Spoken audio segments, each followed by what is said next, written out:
dad and I were hiking on this mountain trail that was super steep and treacherous. At some points, I was worried I'd fall to my death over the edge if I took a wrong step.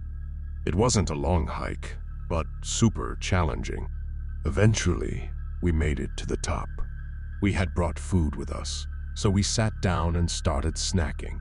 Maybe 10 minutes later, this guy comes out of this long bush. He came out of the bush. It was so obvious he was hiding there. Let me just say, and I'm not trying to sound rude, but this guy was huge.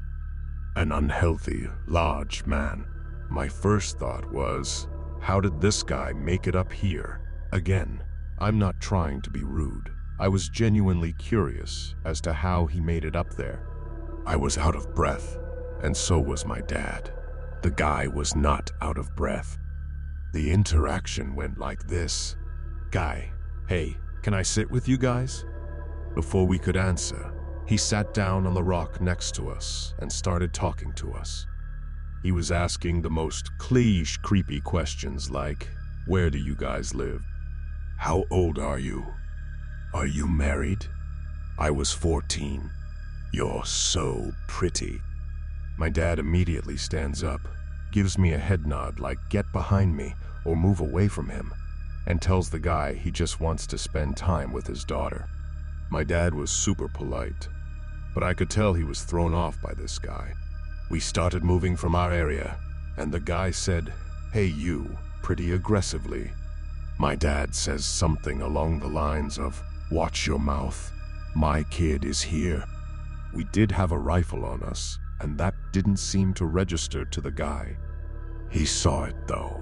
It was on my dad's back. The guy just sat there on the rock. He would not go away. He was staring us down. In his defense, there wasn't anywhere for him to go except back into the bush or down the mountain. He kept staring. He gave me the most uneasy feeling. This situation was a classic scary movie, but my first thought was he was mentally disabled in some way or mentally disturbed and was probably harmless. After we moved, he started threatening us with stuff like, "I'll kick your ass. You can't talk to me like that." Like, what? That's when alarms started to go off. The situation started to escalate pretty quickly after the threats. So, my dad takes the rifle off his back and whispers to me to stand up and start walking down the mountain. He'll be right behind me. This next part is all from hearing movement/footsteps, because I was following my dad's orders and walking back down the mountain. But I could hear the guy start after my dad, asking why we were leaving. My dad turns around and screams at him to back off.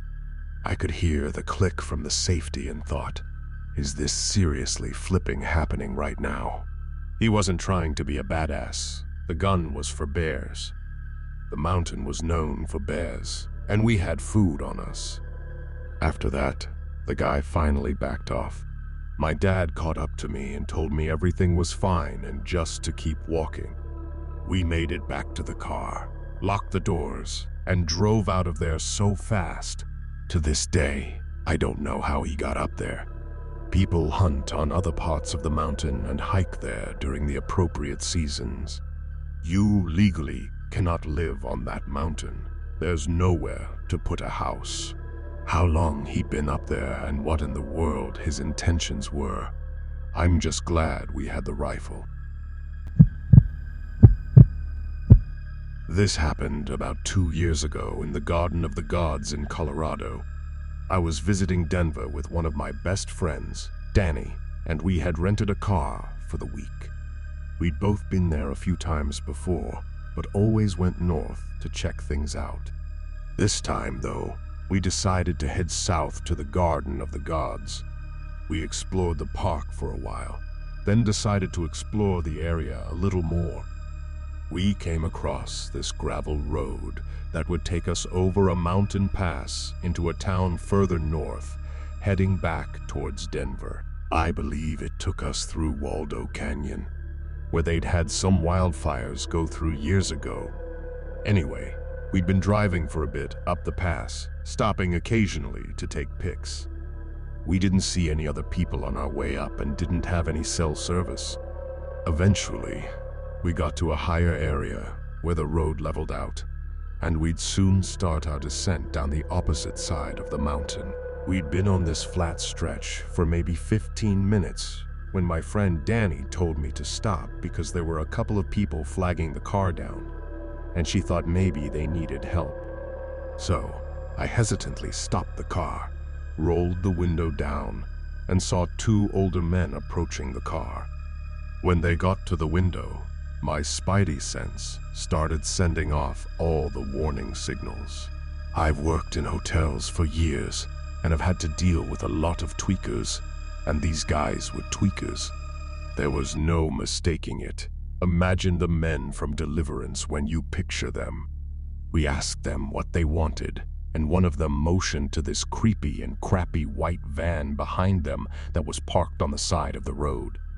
He told us that the tire had gone flat, and all he had was a sledgehammer to try and knock the tire off.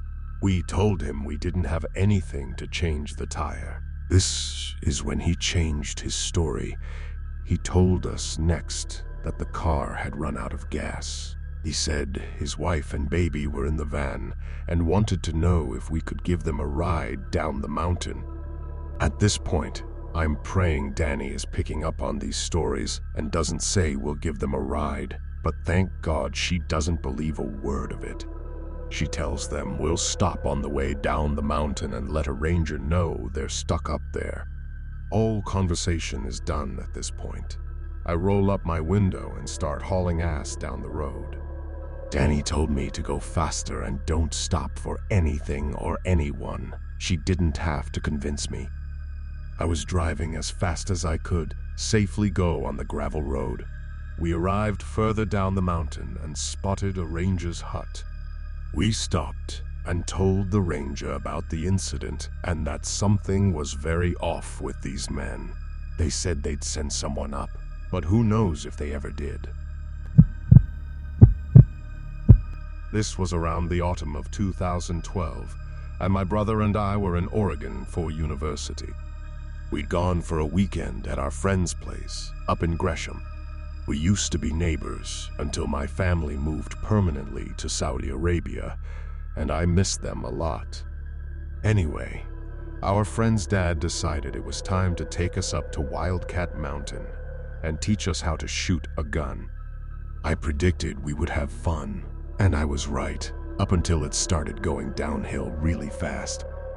It was dark by the time we quit shooting cans and old soda bottles, and you couldn't see your hand in front of your face unless you were by the fire. The boys had a catalog off of a huge fallen dead tree, and the embers were super warm on that cold, damp night. We started hearing some shouting and shooting over the hill and slightly above our campsite, but we'd figured it was just some teenagers having a party, or so we thought. Later on, maybe half an hour or 45 minutes after it had started, their camp went quiet. So, we figured it must be late. We hunkered down for the night, and everything was dark, quiet, and pretty, because since it was dark, we could see the faint outline of the Milky Way in the stars and the Portland skyline. My brother was up, and so were some of our friends, and we were just sitting around the fire. It was great. Then we heard more gunshots. I had just been shooting a .22 Ruger earlier in the day, so that's the caliber I'm guessing was being shot. We thought that after a few rounds, they quit, right? No dice. We kept hearing shots, and it sounded like they were being shot in the direction of the other hill. Our camp faced the way we were set up. We were in a gravel basin popular for wheeling in the summer and fall. The higher end of the basin was where the partiers were, and the lower end was where we were facing for target practice. No houses and no people in that direction. Anyhow, the shots were getting closer and freaking closer. I was on edge at this point, but being the tough girl, I didn't let anyone see, and I figured since I outdid the boys in target practice, I could probably hit whoever the jackass was that was firing in our direction. So far, nothing particularly risky until I looked over at my brother, and I swear to this day I'll never forget what happened next. My brother is about 6 feet 2 inches, and I'm 5 feet 3 inches, but he was sitting crouched on the fold-up table we had our food on earlier. I'd looked up at him by chance to let him know I was not cool with what was happening when I saw before I'd heard 2 faint whirling tails of bullets that had been fired in succession directly over his head. If he'd been standing, he'd have been dead. I told my dad's friend as quietly as possible so as not to alarm anyone too much and give whoever it was that was firing an easy target, as I'm sure he was firing at our camp trying to kid someone or something. My friend's dad grabbed his Glock, fired 4 warning rounds straight up into the air, and the shooting stopped all of a sudden. We waited tensely, and my friend's dad whispered to us to grab everything and load it into the car as quickly and quietly as possible. Everyone was pretty drunk on beer, cold and jumpy as a result of what was happening, but we'd managed to get most of our stuff. We girls and a couple of the guys got into the truck as well. We thought they'd gone until the embers of our dying log fire exploded a couple of times, followed by gunshots, and that was it. My friend's dad shot 6 more rounds, grabbed his other gun, and got into the driver's seat of his truck. My brother got into the driver's seat of the Jeep, and both cars booked it out of there like a couple of bats straight out of hell. On the way, we encountered a truck, and it was this blonde chick, and who I assume was her boyfriend, canoodling in the back of the 4X4, and some guy, obviously drunk from his bloodshot eyes, holding a .22 caliber rifle and creepily leaning over the edge. They saw us coming, and we slowed down. My friend's dad told him he was shooting at our camp. The guy apologized and said he didn't think anyone was at the fire, and that whoever it was had left the fire to burn, so he decided to use it as target practice. "My bad," he said. "Dumbass." We all knew it was because he was still fired after hearing my friend's dad's warning shots.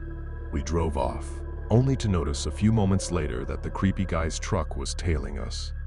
We slowed, and he said he saw the Jeep smoking and asked if we needed any help. We said no, and it turns out my brother, slightly drunk himself, had left the parking brake on while driving, and the friction was making the car smoke a bit. He released the brake, and we drove off. The 2 guys and the girls still tailed us a bit of a way until we reached a fork in the road, and they veered right as we stayed on the main road to Gresham to get back home. I don't know who that was that damn near killed my little brother. All I know is I'll never forget his face, or that and her boyfriend as long as I live.